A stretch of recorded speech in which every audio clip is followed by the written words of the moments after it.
하나님이 주신 말씀은 지난주에 이어서 마태복음 16장 1절에서 4절입니다. 마태복음 16장 1절에서 4절 다 같이 찾으셔서 한 목소리로 같이 읽도록 하겠습니다. 시작. 바리새인과 사두개인들이 와서 예수를 시험하여 하늘로부터 오는 표적 보이기를 청하니 예수께서 대답하여 이르시되 너희가 저녁에 하늘이 붉으면 날이 좋겠다 하고 아침에 하늘이 붉고 흐리면 오늘은 날이 굳겠다 하나니 너희가 날씨는 분별할 줄 알면서 시대의 표적은 분별할 수 없느냐. 악하고 음란한 세대가 표적을 구하나 요나의 표적밖에는 보여줄 표적이 없느니라 하시고 그들을 떠나가시니라. 아멘. 15장부터 시작해서 예수님이 제자들에게 또 우리들에게 어떤 것이 바른 믿음인가 하는 것을 갖다가 계속 보여주고 계십니다. 다시 돌아보면은 15장 1절부터 9절까지는 장로들의 전통이나 교회의 습관이나 어떤 그런 정해진 룰이 중요한 것이 아니라 무엇이 중요하다고요? 하나님의 말씀 그 자체가 중요한 것이다 라는 것을 갖다가 말씀하고 계십니다. 우리 믿음의 제일 근본입니다. 그래서 올해가 종교개혁 500주년인데 종교개혁의 제일 첫 번째 모토가 뭡니까? 솔라 스크립투라. 오직 성경으로. 오직 성경으로입니다. 그래서 다른 모든 권위에 앞서서 성경만이 중요하다. 아무리 어떤 교황이 얘기하든지 아니면 아주 뛰어난 목사님이 얘기하셔도 성경과 다르면은 그것은 잘못됐다 하는 것을 갖다가 우리가 확신 가지고 말할 수 있게 되기를 바랍니다. 두 번째 가르쳐 주시는 것은 뭡니까? 우리를 더럽게 하는 것들은 무엇인가? 우리를 더럽게 하는 것들은 내 손이 더럽고 발이 더럽고 옷이 더럽고 이런 것이 음식이 더럽고 이런 것이 아니라 우리 마음속의 생각 그리고 그 생각이 나오는 입의 말 이것 때문에 더러워진다라고 말씀하셨습니다. 그래서 우리가 거룩해지고 성숙하고 깨끗해진다는 것은 무슨 표정이나 이런 것 그런 것도 물론 따라 나오겠지만은 가장 중요한 것은 내 마음속의 생각 이것이 중요하다. 그래서 외식하는 것 내 마음속은 부글부글 끓고 때려 죽였으면 좋겠다 그러면서 겉으로 하하 하는 것이 중요한 것이 아니다. 우리가 겸손, 어제도 우리가 이제 그 모임에서 얘기했지만은 겸손한 것이 무엇이냐?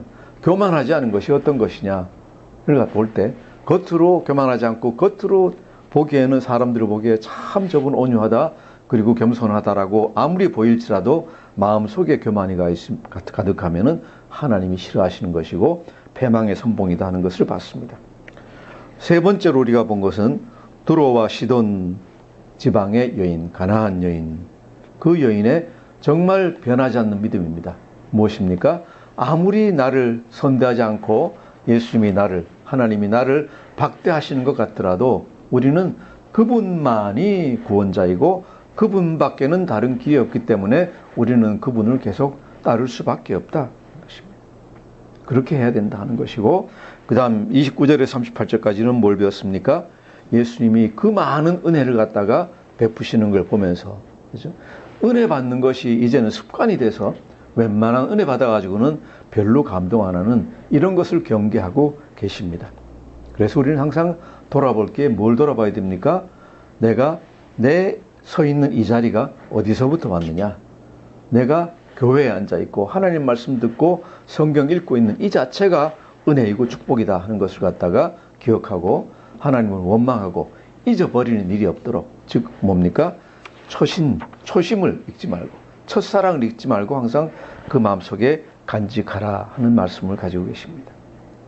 16장에 들어와서는 예수님이 또 보여주시는 것은 세 가지 대비되는 믿음을 보여주고 계십니다. 첫 번째 16장 1절에서 4절까지는 표적만을 찾는 믿음입니다. 하나님을 정말로 믿고 싶어 믿는 게 아니라 표적을 보여주면 믿을게 하면서 표적만 쫓아다니는 믿음입니다. 요즘 세상에 참 많죠. 그죠? 우리 주위에도 참 많이 있습니다. 두 번째 5절부터 12절까지는 뭘 얘기해 주십니까? 자신의 욕심만을 추구하는 믿음입니다. 하나님 나한테 이거 해주면은 제가 믿을게요. 저거 해주면 믿을게요. 참 재밌죠? 표적을 찾는 믿음은 보면 신령한 것 같기는 한데 뭐예요? 자기를 만족시키는 겁니다. 두 번째는 또한 자신의 욕심을 채우려는 믿음입니다. 인간적인 믿음은 이런 것밖에 나오지 않습니다. 13절에서 20절까지는 베드로의 어떤 고백을 통해서 얘기해 주시는 게 그런 믿음은 참된 믿음은 어디서 나오느냐? 참된 믿음은 아버지께서 우리에게 은혜를 주셔야지 나온다 하는 것을 갖다가 볼 수 있습니다. 그래서 우리가 참된 믿음을 가지기 위해서도 해야 되는 것이 무엇인지를 갖다가 알 수 있겠습니다. 그래서 15장과 16장을 전체를 이렇게 보면서 우리가 배워야 될 것은 정말로 예수님이, 하나님이 우리에게 바라시는 믿음은 어떤 믿음이다 하는 것을 갖다가 간단하게 제자들에게 거의 직접적으로 설명해 주고 있다. 그래서 이 장들도 잘 보면 참 귀한 장들이다 하는 것을 갖다가 다시 한번 생각합니다. 자, 오늘 본문에 관해서 이제 설명하자면은 바리새인과 사두개인들이 예수님이 15장까지는 어딥니까? 두로와 시돈과 그 다음 데가볼리 이 윗지방으로 다니다가 이제 어디로 오셨습니까? 이제 갈릴리 지방으로 다시 돌아오셨습니다. 돌아오시니까 바로 나타나는 게 누구예요? 바리새인과 사두개인들이. 바리새인과 사두개인들이. 이 사람들이 예수님한테 대할 때는 친구같이 매일 같이 다니는데 사실은 자기네들끼리 있을 때는 뭐예요? 맨날 싸우는 사람들이에요. 입장이 다른, 신앙적인 입장도 다르고, 바리새인들은 뭐예요? 사두개인들이 더럽다 그래가지고 우리는 분리돼서 따로 살겠다는 사람들이고, 사두개인들은 우리는 사도계 후손으로 제사장들이고, 그죠? 정치 권력을 아니면 종교 권력을 다 지니고 있는 사람들이에요. 이 두 사람들이 모이면 싸우는 사람들인데, 다투는 사람들이 부활이 있다 없다 그러고 뭐 이런 거 가지고 맨날 싸우는 사람들인데, 예수님을 상대할 때는 맨날 뭐예요? 보면은 바리새인과 사두개인들이 친구가 돼가지고 나타나요. 왜? 자기들 모든 것을 갖다가 이렇게 대적하는, 비판하는 분이 나타나가지고 얘기를 하니까, 아, 예수부터 우선 때려잡고 싸울 때 우선 싸우더라도 싸우자 하는 이런 얘기를 갖다 하고 있죠.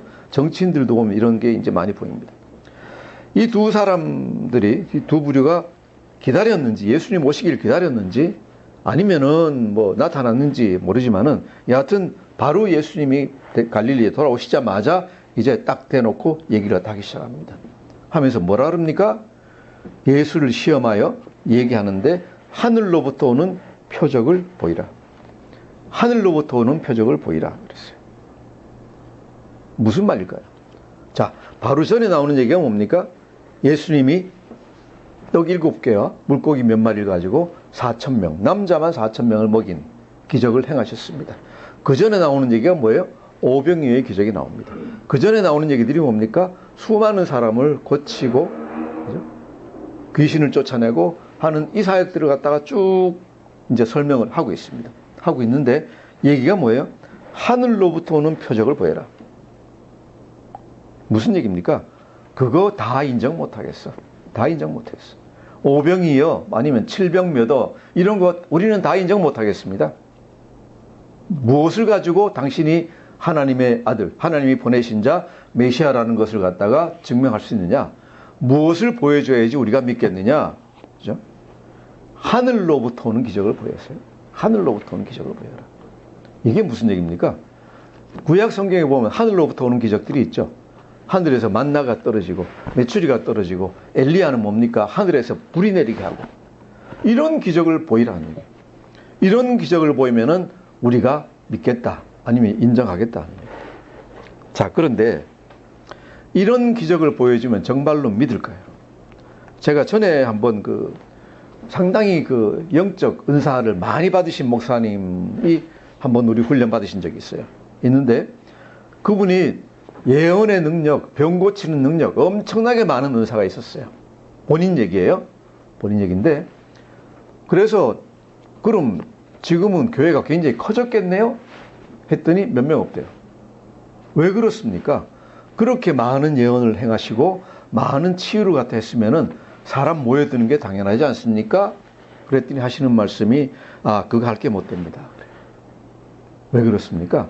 처음에는 예언해서 맞고, 치유해서 병이 낫고, 그죠? 감기가 낫고, 그 다음에 팔 아픈 게 낫고, 뭐 아픈 게 낫고, 그 다음에는 내장 아픈 것들이 낫고, 다 하니까 그때까지 사람들이 막 모여들더래요. 모여들더니 마지막에는 하는 얘기가, 사람이 찾아와서 죽은 사람 살려내라 그러더래요. 죽었는데 살려내십시오. 살려주십시오. 그러더래요. 내가 어떻게 합니까? 그랬더니. 아니, 성경에 나오는 이적 다 행하시고 내가 은사 받은 자라고 얘기를 하시면서 성경에 나오는, 그죠? 죽은 사람 살려내는 거 엘리사도 했고 다 했던 이런 기적 왜 못 하십니까? 살려내십시오. 살려내지 못하면 당신 믿지 못하겠습니다. 무슨 얘기예요? 표적을 구하는 사람들은 표적 구하는 게 끝이 없어요. 끝이 없어요.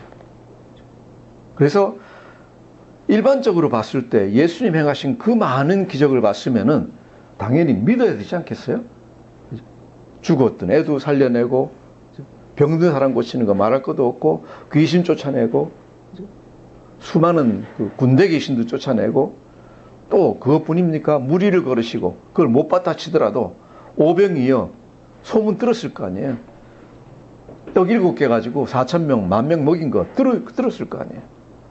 그렇게 들었으면은 그 정도면은 인정을 하고 말아야지. 얘기는 뭡니까? 더 높은 이적을 보여주세요. 근데 그게 더 높은 이적입니까? 정말로 예수님이 행하신 이적이 인간이 행할 수 있는 이적이었습니까? 아니잖아요. 인간이 행할 수 없는 것을 했는데도 불구하고 또 얘기하는 거예요. 하늘로부터 불을 내려보세요. 그죠? 불을 내려보세요. 불을 내리면 뭐라 그럴까요? 그거는 어쩌다 벼락이 떨어질 수도 있으니까 이제는 하나님 하신 것 같이 만나를 한번 내려보세요. 메추라기 한번 해보세요. 메추라기 떨어지면 뭐라 그럴까요? 그건 바람이 불어가지고 새들이 글로 모여들었겠죠. 그거 가지고 말고 딴 거 한번 해보세요. 계속 아마 나올 겁니다. 우리는 생각할 때 예수님이 이 바리새인과 이 사두개인들이 원하는 대로 예수님이 기적 행해 주셨으면 될 거 아니냐. 왜 안 하시고 이렇게 자꾸 피하시느냐라고 생각할 수 있는데 일반적인 인간들은 이래요. 기적을 보여주면 보여줄수록 더 많은 기적을 보여달라 그래요. 믿고 안 믿고는 처음에 달렸어요. 믿을 사람은 처음에 기적 보고 믿고요. 안 믿을 사람은 100가지 기적 보여줘도 안 믿어요. 우리가 전도를 할 때 어떤 사람은 매일 질문을 해요. 매일같이. 모르는 걸 갖다가 마치 모르는 거 물어봐가지고 거기 대답해주면은 마치 내가 믿을 것 같이 질문을 갖다 해요. 근데 그거 대답해주고 나면은 믿습니까? 또 다른 질문이 있어요. 계속되는 질문이에요. 그 사람은 별로 믿으려고 그러는 사람이 아니에요. 그래서 어떤 전도자는 그런 얘기를 해요. 누가 질문하면요, 항상 물어본대요. 이거 대답해주면 믿으실 겁니까? 그래서 믿겠다 그러면은 대답해주고, 그래도 다른 질문이 있다 그러면 그때 대답조차 안 한대요. 쓸데없다 그러죠.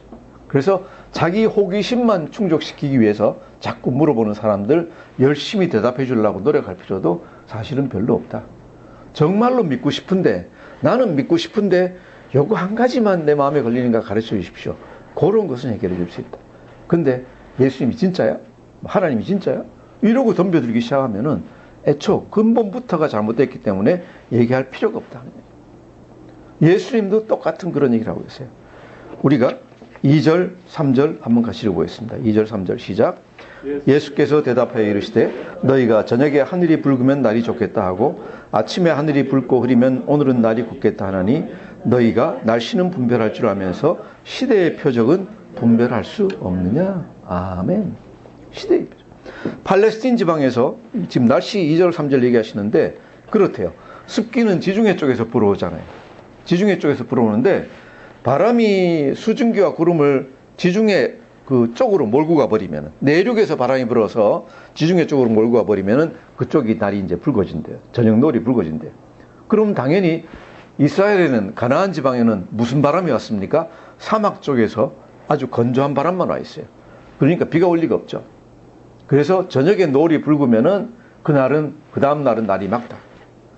근데 그 다음 날 또 보면 아침 해가 뜨는데 동쪽에 구름이 껴있고 동쪽 하늘이 벌겋다. 그럼 뭐예요? 하늘이 맑지 못하고 거기 습기가 많다는 얘기 아니에요. 그러니까 당연히 오늘은 날이 흐리겠군 하고 이 사람들이 분별을 한다는 거예요. 마치 우리나라에는 어떤 그런 게 있는지 모르겠는데 그냥 평범한 예를 들면은 뭐 달무리가 지면은 그 다음 날 비가 온다. 뭐 이런 얘기를 갖다 우리가 하잖아요. 그죠? 그런 식이에요. 그래서 말씀하시는 게 얘기입니다. 자연현상은 너희가 보면은 분별할 수 있지 않느냐. 저녁에 노을이 붉으면은 그 다음 날 날이 맑은 것이고 아침에 노을이 많이 붉으면은 그날 날이 흐리다 하고 너희가 분별할 수 있지 않느냐. 자연의 어떤 조그만 거 가지고 분별하는데 얘기하시는 거예요. 왜 이 시대의 표적을 보면서도 알지 못하느냐? 시대의 표적이 무슨 소리예요? 시대라는 게 이제 죄송합니다. 좀 어려운 이제 그리스말을 하는데 시대 또는 때라는 게 여러분 가끔 들으셨을 거예요. 때에 대해서 헬라어의 그리스어에 두 가지 말이 있는데 하나는 카이로스라는 것과 하나는 크로노스. 크로노스를 뭔가 크로노메타 그러면 이렇게 시간 흘러가는 거 이런 걸 얘기하잖아요. 그죠? 크로놀로지 그러면 연대기 그러는 거고 크로노스라는 건 그냥 흘러가고 있는 시간이에요. 그죠? 시간이고 카이로스는 뭔가 하면은 그 시간 중에서 중요한 의미를 가지는 어떤 때를 얘기하고 있습니다. 중요한 의미를 가지는 때를 얘기합니다. 자, 예수님 여기서 시대의 징조라고 할 때는 카이로스라는 걸 얘기해요. 말씀하시는 건 뭐예요? 이 시대가, 이 때가 지금 굉장히 중요한 의미가 있는 이런 때. 내가 이 세상에 와서 예수님 와서 사역하고 계시는 이 때가 이 세대, 이 역사에 있어서 한 획을 긋는 한 때이다 하는 얘기입니다. 이게 카이로스라는 얘기예요. 카이로스. 이 시대를 분별하지 못하느냐? 이 시대의 표적들을 분별하지 못하느냐? 무슨 말씀이에요? 내가 그 수많은 기적을 다 행하지 않았느냐? 떡 5개, 물고기 2마리 가지고 2만 명을 먹였고, 떡 7개 가지고 남자 4,000명을 먹였고, 귀신을 쫓아내고, 죽은 아이를 살려내고, 수많은 치료를 갖다가 다 행했고, 다 행했는데, 이 많은 표적을 보면서도 너희가 날씨는 날이 붉고 서쪽 하늘이 붉으냐 동쪽 하늘이 붉으냐 보면서 날씨는 분별할 수 있으면서 이 많은 표적을 보면서 왜 분별을 하지 못하느냐? 왜 분별을 하지 못하느냐? 왜 분별하지 못할까요? 왜 분별하지 못할까요? 애초에 믿을 생각이 없기 때문에 그렇습니다. 자기 생각에 사로잡혀서 메시아는 이런 분이라 해야 되는데 하늘에서 구름 타고 내려와야 되는 분인데 그죠? 허름한 마구간에서 태어나서 왕궁도 아니고 그래서 별로 많이 배우지도 못하고 이름난 학자도 아니고 이름난 예언가도 아니고 아무것도 아니면서 갑자기 툭 튀어나와서 그죠? 출신지도 어디 큰 도시가 아니라 나사렛 그 한적한 데서 태어나서 직업도 뭐예요? 목사예요. 목사가 아니라 그 목수예요. 목사하고 비슷하네요. 발음이. 영광스럽습니다. 그 목수 출신이 와가지고 갑자기 뭐 이상한 소리 하면서 이상한 짓 하니까 얘는 아니다.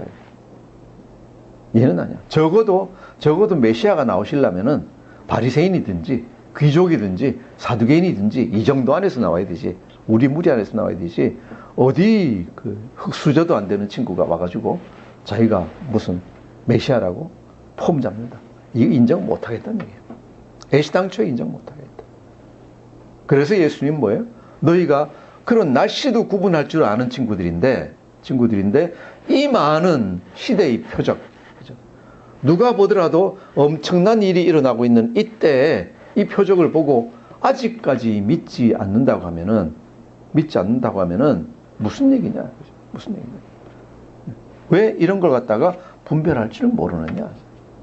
너희 믿음 자체가 잘못된 거 아니냐라고 질책을 하시는 겁니다. 우리 믿음도 마찬가지예요. 우리 믿음도 마찬가지. 예수님이 하나님이 우리에게 행해 주시는 그 많은 은혜를 받으면서도 몰라요. 모른다고 아니라고 자꾸 부정을 해요. 왜? 믿고 싶지 않아서 그래요. 믿고 싶지 않아서.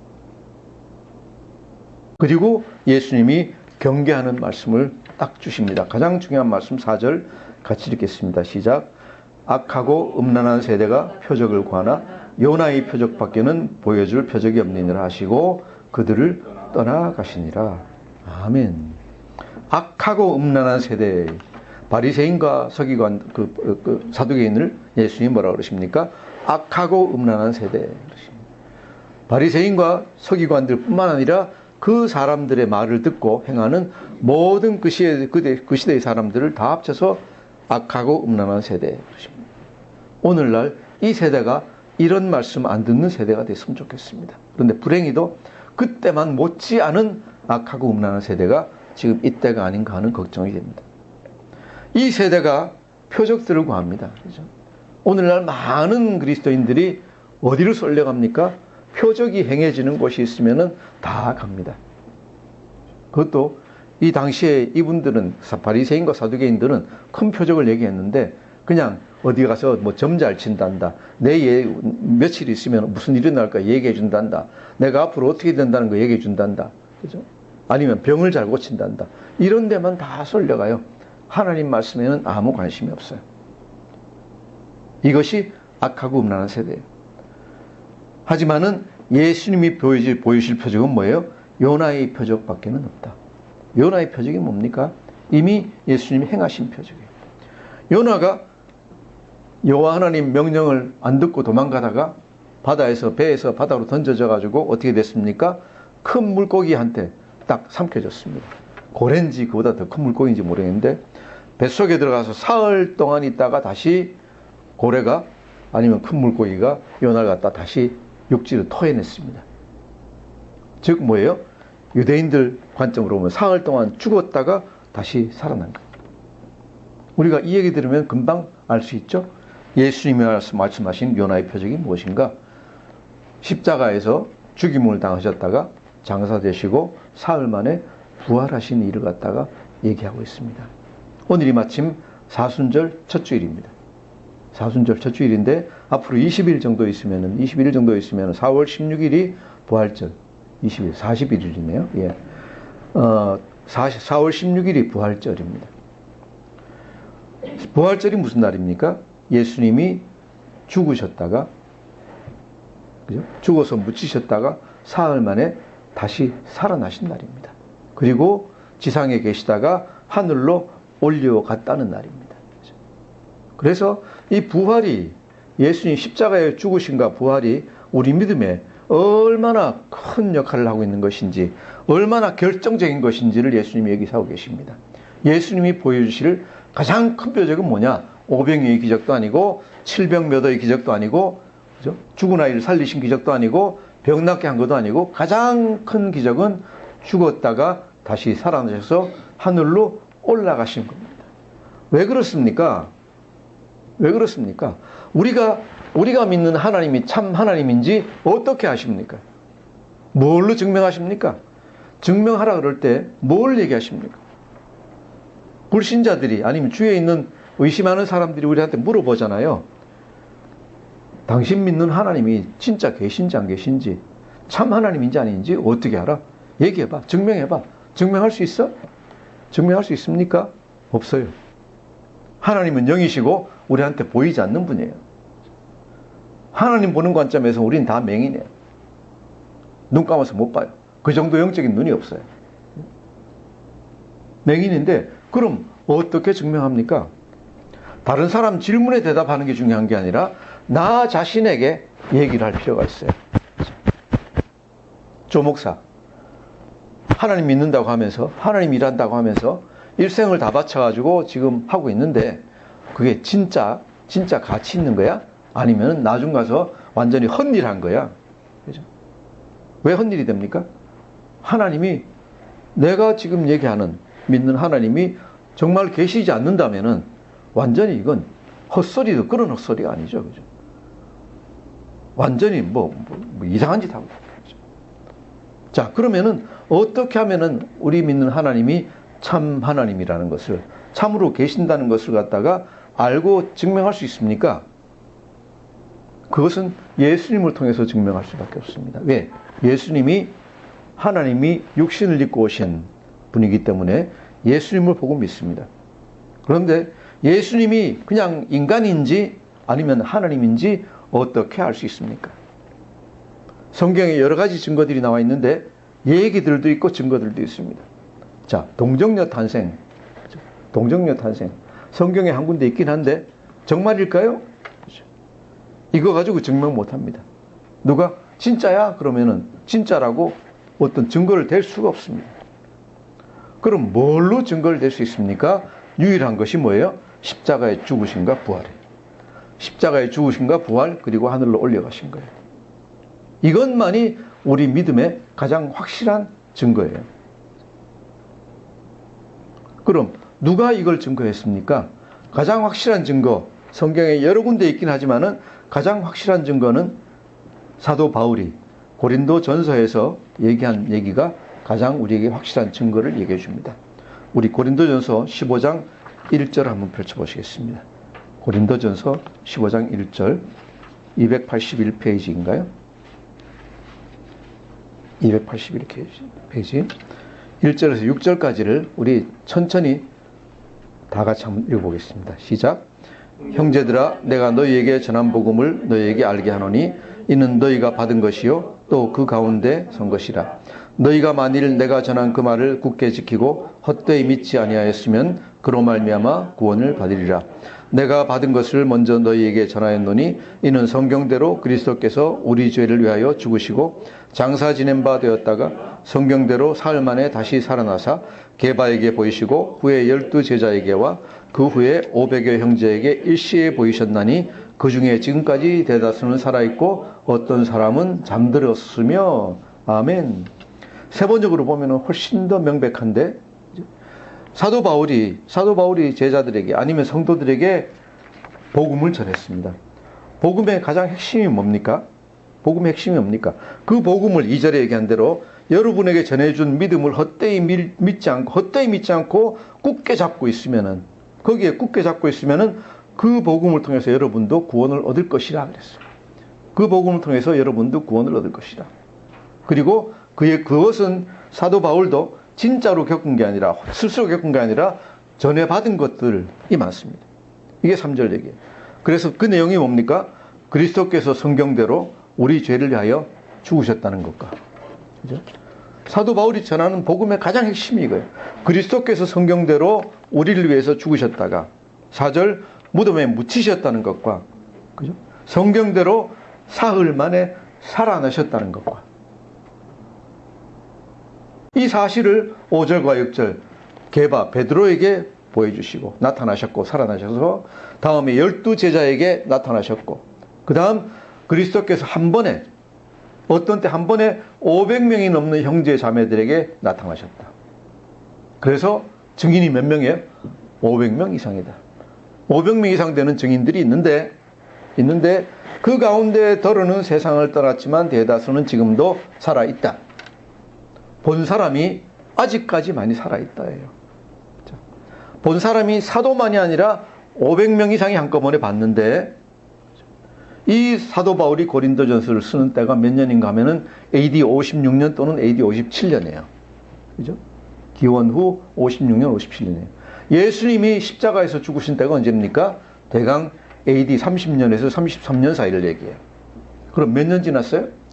30년에서 57년 치더라도 27년 지났어요. 27년 지났습니다. 올해가 2017년이니까 우리가 지금 언제예요? 1990년에 일어났던 사건이에요. 여러분, 1990년에 여러분에게 일어났던 사건을 얼마나 잘 기억하고 계십니까? 아니면 다 잊어버리셨습니까? 그 해에 일어났던 중요한 일들을 갖다가 다 잊으셨습니까? 아니면 기억하고 계십니까? 대강은 다 기억하고 있죠? 우리 자매님은 그때 너무 어려가지고 기억을 못 하시나? 네. 대강은 다 기억하고 있습니다. 더군다나 중요한 일은 다 기억을 하고 있습니다. 그래서 예수님이 죽었다 살아나셨다는 것, 부활하셨다는 것을 사도 바울이 얘기하는데 무슨 얘기입니까? 내가 얘기하는 게 거짓이면은 이 살아있는 나머지 사람들 500명 중에 대다수는 살아있다 그랬으니까 400명 살아있으면 100명 죽고 400명이 다 내가 거짓말을 한 거라고 하면은 400명이 다 나를 비난할 거다. 그러죠? 불과 27년 전에 일어났던 일이고 많은 증인들이 있다. 그것을 고린도전서에 사도 바울이 써놓은 겁니다. 예수님께서 십자가에 못 박혀 죽으셨다가, 우리 죄를 위해서 십자가에 못 박혀 죽으셨다가 묻히셨다가 다시 살아나셨다. 그리고 하늘로 올리우셨다. 하늘로 올리우셨다. 보시면 이 사실이 얼마나 엄청난 사실입니까? 무슨 얘기예요? 예수님이 부활하셨다. 죽었다가 살아나셨다. 그리고 하늘로 올리셨다. 뭐예요? 예수님이 단지 인간이 아니다. 단지 인간이 아니라 인간으로 오셨던 하나님이다 라는 증거예요. 믿으십니까? 이것을 우리가 믿는 것이 믿음의 기초입니다. 왜 그렇습니까? 이것이 사실이라면은, 이 부활과 하나님이 예수님이 하늘로 오르신 것이 사실이라면은 예수 믿는 우리가 헛일하고 있는 게 아니에요. 예수 믿으면은 우리가 모든 죄를 사함을 받고 천국에 갈 거라는 것이 헛된 소망이 아니에요. 헛된 소망이 아니에요.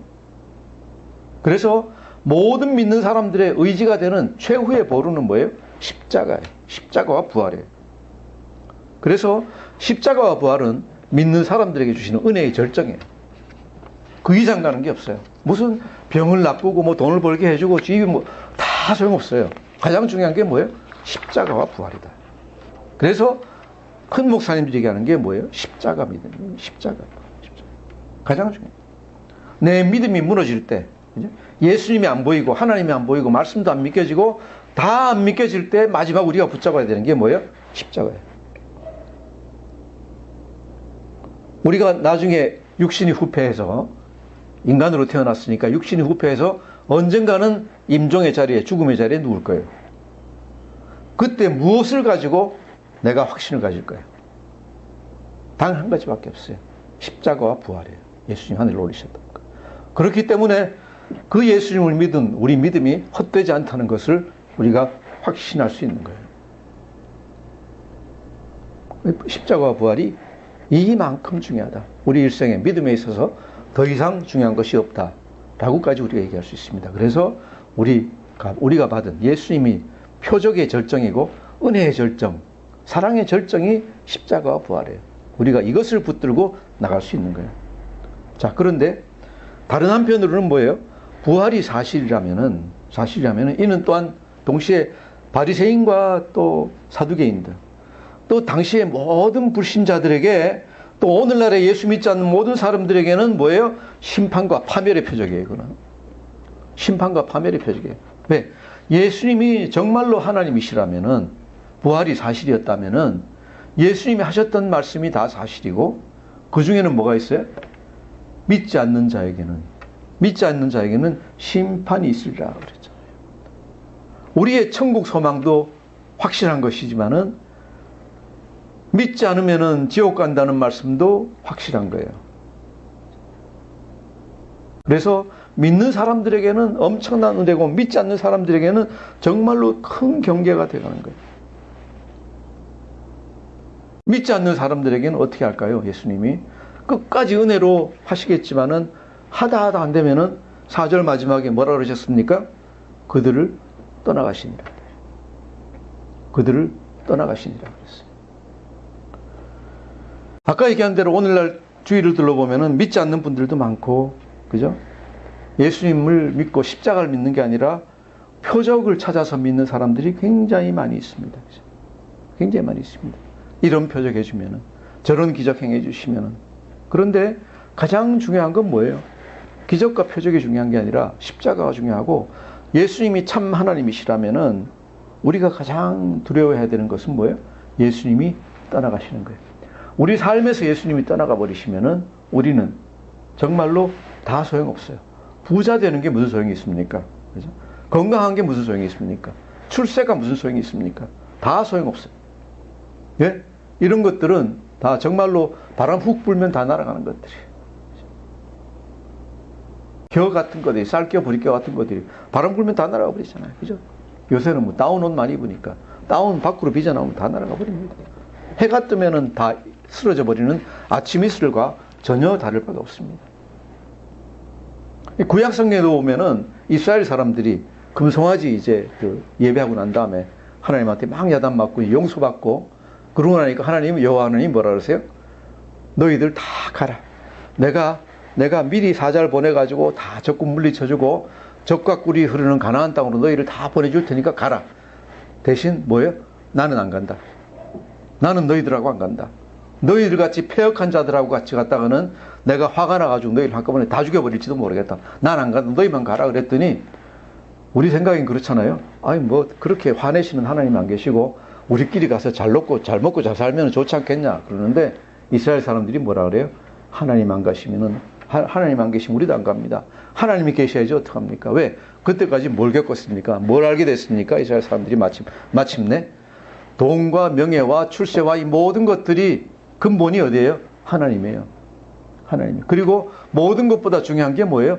여호와 하나님이 같이 계시는 거예요. 우리가 임마누엘 그러죠. 하나님이 우리와 함께 하시는 게 가장 중요한 거예요. 이 믿음이 우리 믿음이 됐으면 좋겠어요. 모든 기름진 것, 부요한 것 다 주셔도 우리 안 갑니다. 하나님만 같이 가시면 좋겠습니다. 아멘. 예, 이것이 가장 중요합니다. 다시 한번 세상에 부요한 것, 귀한 것, 기름진 것, 아름다운 거 보는 것, 아주 멋있는 거 보는 거, 멋있게 사는 거, 이 모든 것이 우리에게 언제 가치가 있을까요? 주님이 우리와 함께 하실 때. 정말로 우리가 마음 놓고 즐기고 참으로 즐길 수 있는 것들이에요. 즐기지 말라는 얘기 안 합니다. 즐길 수 있을 때 즐기십시오. 하지만은 거기서 하나님을 떠나보내시고 나면은 아무 가치가 없는 것이다. 그죠? 하나님이 함께 하시지 않으면은 여러분이 즐길 수 있는 그 모든 것들이 제가 마치 비유하면은 화산이나 폭탄 가득 묻어놓고 그 위에 앉아서 재미있게 놀고 있는 거예요. 한번 생각해 보세요. 밑에 내 엉덩이 밑에 땅 속에 1m 밑에 폭탄이 잔뜩 묻혀 있다. 그러면 거기서 재미있게 노실 수 있겠어요? 아니면 거기 밑에 화산이 있다. 언제 터질지 모르는 화산이 있다. 재미있게 놀 수 있어요? 못 놀아요. 못 놀아요. 그때는 우리가 뭘 해야 됩니까? 빨리 도망가는 게 제일 좋아요. 무거운 금덩어리, 은덩어리 다 놓고 빨리빨리 도망가야 돼요. 우리가 세상에서 하나님 없이 재밌게 노는 게 마치 그와 같은 거예요. 마치 그와 같은 거예요. 그래서 우리에게 가장 중요한 것은 하나님이 함께 하시는 거예요. 주께서 함께 하시는 것이 내가 구원받고 천국 소망 가질 수 있는 가장 중요한 보증이에요. 그래서 가장 큰 축원이 뭡니까? 하나님이 여러분과 함께 계시기를 축원합니다. 이것이 가장 큰 축원이에요. 우리 철로역정을 보면은 기독자가, 그죠? 멸망하는 성, 멸망성에 있으면서 아무것도 좋지 않잖아요. 맛있는 음식도 좋지 않고, 그죠? 아무것도 즐겁지가 않아요. 왜? 그 성에 있으면 멸망당한다는 걸 알기 때문에, 거기 앉아 있으면 언제 폭발할지 몰라서 죽을지 모른다는 걸 알기 때문에 거기 떠나가기를 원하는 거예요. 죽을 힘을 다해서 떠나가려고 그러는 거예요. 우리도 죽을 힘을 다해서 멸망하는 성에서 떠나서 예수님을 갖다가 붙잡기를 원합니다. 항상 우리가 해야 되는 게 뭐예요? 예수님을 붙잡고 예수님만 우리의 소망으로 붙잡기를 원하는 겁니다. 또한 우리 자신만 그러는 게 아니라 크리스찬이 어떻게 합니까? 자기가 구원받고 나서 아니면 그전에도 믿지 않는 다른 사람들을 위해서도 정말로 애통하는 절절한 마음을 가지고 복음을 전하지 않습니까? 왜 그렇습니까? 거기에 앉아 있다가는 언제 거기 폭탄이 떨어져 가지고 다 죽을지 모른다. 바로 임박한 때이다 하는 얘기죠. 그래서 내 형제 자매들, 믿지 않는 사람들을 다 구하기를 원하는 겁니다. 우리의 전도하는 마음이 그런 마음입니다. 교회가 커지고 수가 늘어나는 게 중요한 게 아니라 내 주위에 있는 폭탄 위에 앉아 있는 그 사람들, 폭탄 위에 앉아서도 정말로 불구덩이에 앉아서 불구덩이 있다는 걸 모르고 재미있게 놀고 있는 어린아이들 같은 사람들, 이 사람들을 우리가 구원해내야 됩니다. 왜 그렇습니까? 예수님이 표적을 주셨어요. 무슨 표적? 예수님만이 참 하나님이고 예수님 믿는 길만이 참 구원을 받는 길이라는 걸 우리에게 알려주셨어요. 그래서 우리 모두가 이것에 정말 굳게 붙잡고 살아가면서 또한 예수님 믿지 않는 다른 많은 가족들을 우리가 구하기를 위해서 열정을 다하고 힘을 다하는 우리 모두가 되기를 주님의 이름으로 축원합니다. 기도하겠습니다. 참 좋으신 아버지 하나님 감사합니다. 아들을 보내셔서 십자가에서 못 박혀 죽게 하시고 또 다시 살아나서 하늘을 올리어서 우리에게 정말 거대한 은혜의 표적을 주셔서 감사합니다. 하나님, 우리가 마음이 흔들릴 때도 있고 다른 엇가는 길도 있겠지만 항상 우리 마음속에 예수님의 십자가와 부활의 그 은혜를 품고 살아갈 수 있기를 원합니다. 그래야 할 때 우리가 어떤 경우에라도 하나님 떠나지 않고 예수님 떠나지 않고 바른 믿음 가지고 끝까지 나아가서 마지막 날에 큰 상 받게 되기를 원합니다. 하나님, 우리 성도님들 다 그렇게 되기를 축복하여 주시고 그렇게 붙잡아 주시옵소서. 또한 우리가 주에 믿지 않는 사람들 정말 불구덩이 위에 앉아서 폭탄 위에 앉아서 즐기고 있는 희낙낙하고 있는 그들을 불쌍히 여기고 긍휼히 여기면서 우리 힘을 다해서 그들을 붙잡아서 천국으로 같이 데려갈 수 있도록 하나님 우리에게 힘과 능력을 더하여 주시옵소서. 항상 하나님과 함께 살아가는 임마누엘 하나님과 함께 살아가는 우리 되기를 간절히 바라며 예수님 이름으로 기도드립니다. 아멘.